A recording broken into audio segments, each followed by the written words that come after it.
असंस्काल कोच्चि वासियों, कैसे हैं आप लोग। Welcome to our channel Travelopedia. दोस्तों, आज के इस नए एपिसोड में आप सभी का तहे दिल से स्वागत करता हूं। आज हम भारत के एक ऐसे शहर के बारे में बात करने वाले हैं जिसे अरब सागर की रानी कहा जाता है। ये शहर 14वीं शताब्दी से ही मसालों के व्यापार का केंद्र रहा है और ये शहर समुद्र तट के पास होने के कारण यहाँ मिलता है लाजवाब सी फूड। ये स्थान सी फूड के दीवानों के लिए जन्नत मानी जाती है। जी हाँ, पूरे भारत में सबसे खूबसूरत, सबसे एडवांस, सबसे मॉडर्न और सबसे एजुकेटेड शहरों में से ये है एक ऐसा खूबसूरत शहर जहाँ के खूबसूरत बीच और समुद्र देशी पर्यटकों के साथ ही विदेशी पर्यटकों को भी अपनी ओर आकर्षित करते हैं। तो दोस्तों, हम बात कर रहे हैं भारत के खूबसूरत शहर कोच्चि की। जी हाँ, चलिए दोस्तों एक साथ चलते हैं कोच्चि शहर के खूबसूरत सफर पर। लेकिन हाँ, वीडियो में आगे बढ़ने से पहले यार चैनल को सब्सक्राइब करो, बेल आइकन दबाओ ताकि आगे के एपिसोड्स भी आपको रेगुलर मिलते रहे, है ना। सो दोस्तों, कोच्चि भारत के केरल राज्य में स्थित एक प्रमुख शहर है जिसे कोचीन शहर भी पुकारा जाता है। अरब सागर की रानी के नाम से प्रसिद्ध ये शहर 14वीं शताब्दी से ही मसालों के व्यापार का केंद्र रहा है। कोच्चि शहर केरल राज्य का दूसरा सबसे ज्यादा पॉपुलेशन वाला शहर है, जहाँ की लिटरेसी रेट 97.5% है। कोच्चि पर अरबों, ब्रिटिश, चीनी, डच और पुर्तगाली का काफी लंबे समय तक शासन रहा, जिन्होंने कोच्चि के इतिहास और संस्कृति पर अपनी अमिट छाप छोड़ी। ऐतिहासिक समय से ही कोच्चि एक बंदरगाह रहा है, लेकिन इसकी अहमियत तब बढ़ी जब साल 1341 में पेरियार नदी में आई भीषण बाढ़ के कारण मुजिरिस बंदरगाह, जो उस समय का सबसे बड़ा बंदरगाह था, वो नष्ट हो गया। 1814 में कोच्चि ब्रिटिश सरकार के अधीन चला गया और सर रॉबर्ट ब्रिस्टो की देखरेख में इसे एक प्रमुख बंदरगाह के रूप में विकसित किया गया। आजादी के बाद कोच्चि वो पहली रियासत बनी जिसने खुद को इंडियन यूनियन में शामिल होने की स्वीकृति दी। एक रिपोर्ट के अनुसार ये शहर भारत के सर्वश्रेष्ठ पर्यटन आकर्षणों में से 6वें स्थान पर है। कोच्चि, जो पहले कोचीन के नाम से जाना जाता था, केरल के एर्नाकुलम जिले के अंतर्गत आता है। कोच्चि का नाम मलयालम के शब्द कोचु अजही के नाम पर पड़ा है, जिसका अर्थ है छोटी खाड़ी। कोच्चि की खूबसूरती को देखते हुए ना कई सारी उपमाएं दी गई हैं, जिनमें अंग्रेजों द्वारा इसे मिनी इंग्लैंड, डच द्वारा इसे होमली हॉलैंड और पुर्तगालियों द्वारा इसे लिटिल लिस्बन, और इसके साथ ही कोच्चि को अरब सागर की रानी के रूप में भी जाना जाता है, जो इंटरनेशनल सी रूट के कारण एक वक्त पर हर व्यापारी की आंखों का तारा हुआ करता था। वैसे अरब की रानी ये ज्यादा सही लगता है ना। लेकिन दोस्तों, कोच्चि हमेशा से ही ऐसा नहीं था। अगर आप यहाँ के व्यापार और सत्ता संघर्ष की दास्तान जानना चाहते हैं तो आपको बस एक बार कोच्चि में डच कब्रिस्तान में कदम रखना है। देश के इस सबसे पुराने कब्रिस्तान में डच और ब्रिटिश राष्ट्रीयताओं के लोगों की 104 कब्रें हैं और हर मकबरे में शक्ति, गौरव और व्यापार की खोज की कहानी है। दोस्तों, कोच्चि के मौसम की बात की जाए तो कोच्चि में नवंबर से फरवरी के बीच में सबसे बढ़िया मौसम रहता है। कोच्चि में गर्मियां आए हाय हाय चिलचिलाती गर्मी पड़ती है यार, और सूखी होती है गर्मी।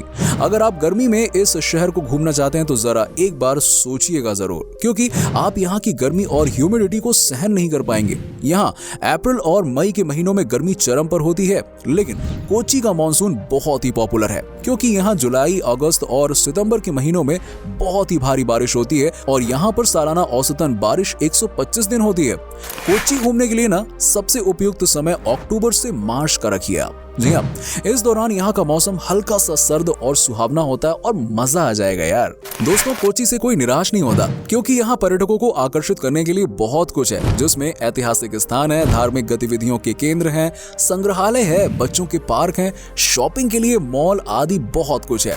यहाँ कई अभयारण्य और वन्य जीवन उद्यान हैं, जहां आप स्थानीय जीव जंतु और वनस्पतियां देख सकते हैं। दोस्तों, कोच्चि के लोगों के प्रमुख धर्मों में हिंदू, ईसाई और इस्लाम धर्म है।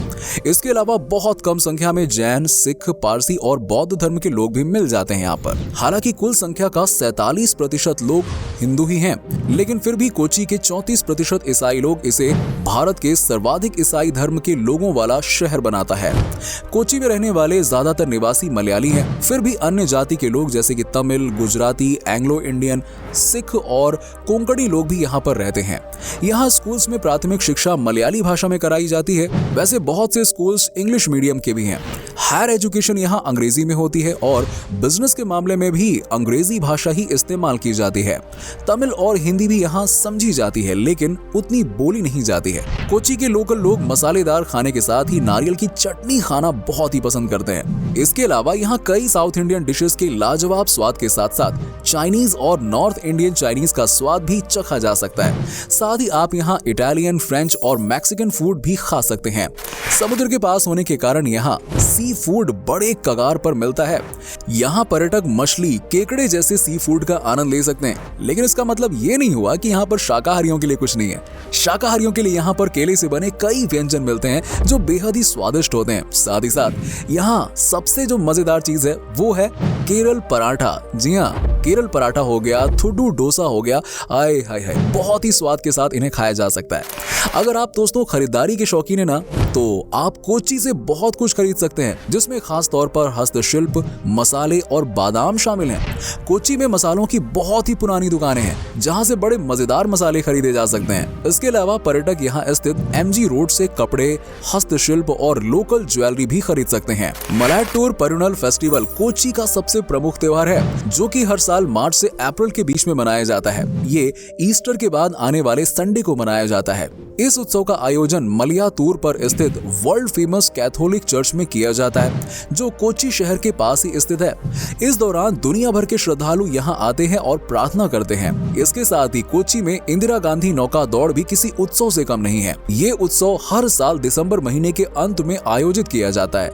इस दौरान कई नौका दौड़ प्रतियोगिताएं आयोजित की जाती हैं। पूरे दुनिया में सिर्फ कोच्चि ही एकमात्र जगह है जहां पर अंतर्राष्ट्रीय काली मिर्च विनिमय होती है। जी हाँ, जॉर्ज टाउन में स्पाइस मार्केट के पास स्थित ये केरल का एकमात्र ऑनलाइन कमोडिटी एक्सचेंज भी है। इसे 1957 में स्थापित किया गया था और आज तक प्राचीन वस्तु विनिमय प्रणाली को देखने के लिए एक महान जगह है। वाकई में बहुत अच्छी जगह है ये। पर्यटक काली मिर्च और अन्य रोचक मसालों की विभिन्न सुगंधित किस्मों की खरीदारी कर सकते हैं। कोच्चि में मसाला व्यापार अनिवार्य रूप से यहूदियों द्वारा चलाया जाता था, जो बहुत पहले यहाँ बस गए थे। हालांकि ब्रिटिश शासन समाप्त होने और इजराइल राष्ट्र बनने के बाद यहूदी अपने मसालों के गोदामों को छोड़कर इजराइल चले गए। आज उस संस्कृति के अवशेष ही बचे हैं और पर्यटक उस समृद्ध विरासत का पता लगा सकते हैं, क्योंकि वो सड़क पर टहलते हुए अदरक और काली मिर्च की गंध में सांस लेते हैं। दोस्तों, कोच्चि को केरल राज्य की कमर्शियल कैपिटल भी माना जाता है। कोच्चि में ही कोचीन स्टॉक एक्सचेंज भी स्थापित है, जो कि केरल का इकलौता स्टॉक एक्सचेंज है। भारत का चौथा सबसे बड़ा प्राइवेट सेक्टर का बैंक यहीं अल्युवा में स्थित है। कोच्चि में भारत के बेस्ट हेल्थ फीचर्स में से अधिकांश उपलब्ध हैं और ये केरल राज्य में सबसे अच्छी चिकित्सा सुविधाएं चाहने वाले लोगों के लिए बहुत ही बेस्ट प्लेस है। हाल के समय में इन सुविधाओं ने भारत के साथ साथ मध्य पूर्वी, अफ्रीकी देशों और यहाँ तक कि यूरोप और US के रोगियों को आकर्षित किया है। जी हाँ, क्योंकि यहाँ की चिकित्सा सेवाएं डेवलप्ड और बाकी राज्यों की तुलना में सस्ती हैं। दोस्तों, अगर आप नए साल के मौके पर कोच्चि में है ना, तो आपको वहाँ पर नए साल का उत्सव मनाने का अनूठा तरीका देखने को मिलेगा। यहाँ नए साल में एक प्रथा है जिसमें एक इमेजिनरी कैरेक्टर पप्पन जी के पुतले को जलाया जाता है, जो कि करीब 40 फीट लंबा होता है, ठीक हमारे दशहरे की तरह। ये प्रथा पुर्तगालियों के समय से चली आ रही है और पप्पन जी का मतलब पुर्तगाली में बूढ़ा होता है। क्या आपको पता है कि भारत का पहला चर्च 1503 में कोच्चि में बना था? जी हाँ, जिसका नाम सेंट फ्रांसिस चर्च है। ये अपने सुंदर डिजाइन के लिए जाना जाता है, जो मिट्टी और लकड़ी से बना है। टाइलों से ढकी एक विशाल छत के साथ इस ऊंची संरचना के सामने दोनों ओर 2 खड़ी चोटी हैं। 1503 में पुर्तगाली फ्रांसियन फ्रायर्स समूह द्वारा इसे बनाया गया था। कोच्चि में स्थित पैलीपुरम फोर्ट भारत का सबसे पुराना मौजूदा यूरोपीय किला है। 1503 में पुर्तगालियों द्वारा निर्मित किले का आकार हेक्सागोनल है और इसका उपयोग दुश्मनों को भगाने के लिए किया जाता था। दोस्तों, कोच्चि पहुंचने के लिए देश के विभिन्न शहरों से सीधी फ्लाइट पकड़ी जा सकती है। यहाँ स्थित कोचीन इंटरनेशनल एयरपोर्ट शहर का मुख्य एयरपोर्ट है।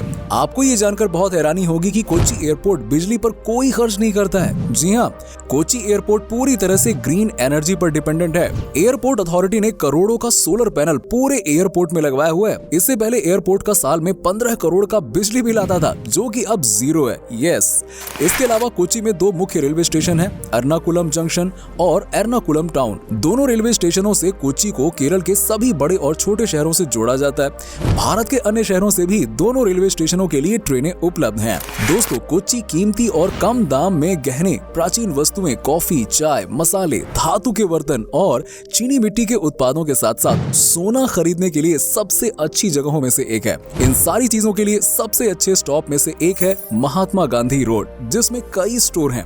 आप यहाँ केरल की प्रसिद्ध साड़ियां भी बहुत ही कम बजट में खरीद सकते हैं। दोस्तों, कोच्चि की महिलाएं नैरियशु नामक एक परंपरागत कपड़ा पहनती है। इसके अलावा यहाँ की महिलाएं साड़ी भी पहनती हैं। साथ ही साथ विशेष उत्सव पर कारा नामक ज्वेलरी पहनती हैं। यहाँ के स्थानीय पुरुष मुंडू पहनते हैं, जो लुंगी की तरह होती है। मुंडू के साथ शर्ट यहाँ की सबसे प्रचलित ड्रेस मानी जाती है। साथ ही साथ कोच्चि में रहने वाले युवा पुरुष jeans, T shirt, pant shirt भी पहनते हैं। वैसे कोच्चि में स्थित ग्रीनिक्स विलेज एक अनूठा सांस्कृतिक कला का गांव है, जो केरल की सांस्कृतिक और परंपराओं को एक मंत्रमुग्ध कर देने वाला पहचान बनाता है। यहाँ हर शाम कथकली का प्रसिद्ध नृत्य नाटक कलारीपयट्टू एक यूनिक मार्शल आर्ट के रूप में दिखाया जाता है। टूरिस्ट इस म्यूजियम में audio visual culture history show का भी मजा ले सकते हैं। यहाँ शाम को भारतीय शास्त्रीय नृत्य प्रदर्शन किया जाता है और सुबह योगा क्लासेस आयोजित की जाती हैं। इतना ही नहीं, यहाँ एक आर्ट गैलरी, रेस्टोरेंट है, किताब की दुकान है और एक क्यूरियो दुकान भी पाई जाती है। गिनिक्स को 2006 में लॉन्च किया गया था और ये कई कारीगरों का घर है। तो दोस्तों, ये था बहुत ही खूबसूरत शहर कोच्चि। उम्मीद करता हूँ कि आपको हमारा ये एपिसोड पसंद आया होगा। हमें नीचे कमेंट करके जरूर बताइए कि आज की इस वीडियो में आपको कोच्चि की कौन सी बात सबसे अच्छी लगी। आप में से कोई अगर कोच्चि से हैं तो हमें जरूर बताएं। वैसे क्या कभी आप कोच्चि गए हो, और गए हो तो आपका एक्सपीरियंस कैसा रहा है, हमारे साथ ये भी जरूर शेयर करिएगा। साथ ही साथ वीडियो को अपने दोस्तों और रिश्तेदारों के साथ में शेयर करना बिल्कुल ना भूलें। हमारे चैनल को भी सब्सक्राइब जरूर कर दीजिएगा। वीडियो को अंत तक देखने के लिए सभी दर्शकों का शुक्रिया। आपसे फिर मुलाकात होगी एक और नए वीडियो के साथ।